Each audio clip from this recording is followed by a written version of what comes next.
Hi there. Today I'm reviewing not one, but two sets at a time. I'm reviewing the LEGO Creator Upscaled LEGO Minifigure and the Upscaled Racing Driver Minifigure. These sets both retail for 55 USD and comes with 654 pieces and 694 pieces respectively, which is really good. The Racing Driver Minifigure is just the classic minifigure, but it's just different colors. So let's go do a side-by-side review of them. Now, as I said before in the introduction, this is set 40649 LEGO Creator Upscaled Minifigure and 40819 Upscaled Racing Driver Minifigure. The Racing Driver Minifigure came out just recently on March of this year. That goes in conjunction with the many other Formula 1 sets and the other racing sets that came out in March as well. The original one is quite a bit older since it released on June of 2023, so I'm kind of surprised that it hasn't retired yet. But I'm assuming that it's mostly due to the fact that we are also getting a Santa upscaled minifigure, and since I have a copy of that set as well, I'm going to be reviewing that on Christmas, so stay tuned for that. Now, I have heard many people say that the racing minifigure is way worse than the original, but quite frankly, I disagree. I wouldn't say it's necessarily a downgrade, since even though the classic has a bit more of the classic LEGO charm to it, it's not terrible by any means. I'm going to start off by reviewing the first minifigure, which is the original. I actually really like this minifigure. I don't know why this is a creator set when it definitely should be more of an icon set, since the minifigure is, well, iconic. But it really captures the essence of a minifigure. It is super unique and really captures the complex shaping of it as well. First of all, I have to talk about the building techniques used on the set, because they are insane. Even still, after owning 159 LEGO sets, this is probably one of the most technically advanced sets I have seen, which is insane. It really shows how much you can do with just a simple interlocking plastic brick.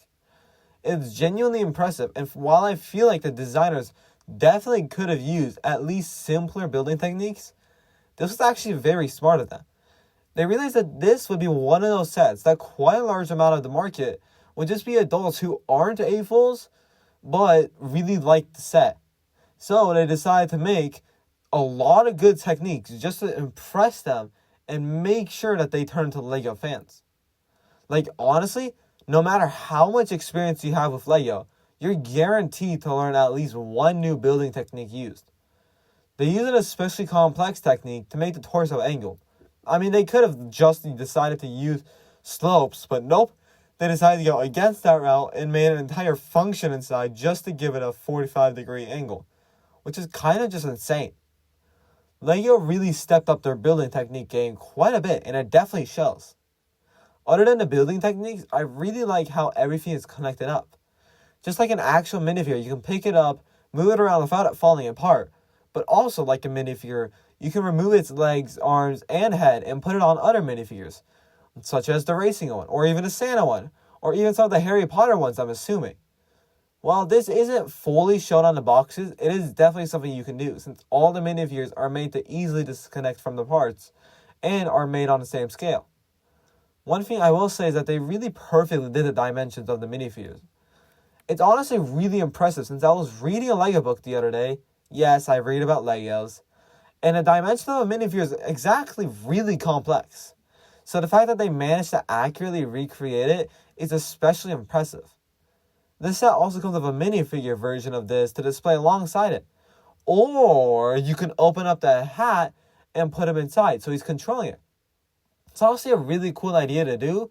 And while he's actually not controlling so he can move its legs and hands, it just feels cool and be showing what LEGO should do. Beautiful display builds, but having functions inside, which would make it really cool. Another thing is that it also moves like a minifigure. That's right, it's actually really articulatable, and it's super accurate to the actual minifigure though. But now that we have finished reviewing the normal minifigure, let's go into the racing minifigure. But before I do that, I have to ask you to please subscribe to my YouTube channel. My goal is to get 500 subscribers by the end of the year, and I would highly appreciate it if you do subscribe. Every subscriber does matter to me, and let's go back into the video. The Racing Driver minifigure loses a bit of its LEGO charm, since it doesn't come with any play features like opening up the hat. Also, why does this set not come with a minifigure? Like, why would this not come with one, since the normal one did? And even if the minifigure doesn't exist, it's not going to add a lot to the budget, to the set, to add one singular minifigure. And, like, it's kind of necessary as well. It's the equivalent of getting a mech for a specific character, like Monkey Kid, in a theme like Ninjago or Monkey Kid, and not getting the person it's for. Like, why isn't it in? However, one thing I do like about this set is that it comes with literally no stickers. That's right, all of these things you see are all prints. So that makes it even more confusing. Why was there not enough budget to add in 3 large printed elements, 2 of them being brand new, and most probably be used for this single set, but there wasn't enough budget to include a single minifigure? Other than that though, I actually do like the overall aesthetic of the set. It's a lot more colorful, and if I was an F1 fan, I would definitely prefer this set.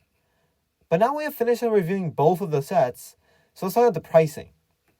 The sets both retail for 55 USD and comes with 694 pieces and 654 pieces, which is a remarkable price per piece ratio, and I wish we could get this ratio in sets nowadays, even though we probably won't. However, holding it in my hands, is it $55? Yes, of course! It's like a solid $70 set. The fact that it's priced so reasonably is just amazing. I actually really like both of these sets, and while I get the criticism of that the Racing minifigure lost some of its charm, it's still a great set, don't get me wrong. I'm going to rate the driving minifigure a solid 8.7 out of 10, and the classic one a 10 out of 10. This is just so good. It has so many fun details with so much good building techniques. But now we have finished up with the review, so let's go into the conclusion. And now we have finished up with this week's mini review of 40649 Creator Upscaled Lego Minifigure and 40819 Lego Upscaled Racing Driver Minifigure. I hope you've enjoyed this video, and once again, if you have made it this far, please make sure to subscribe to my channel. It means a lot to me, and subscribing shows that people watch my videos and hopefully take something away from it and enjoy it. This was a bit shorter than usual, but I hope you've enjoyed this video. That's all for this video. Goodbye.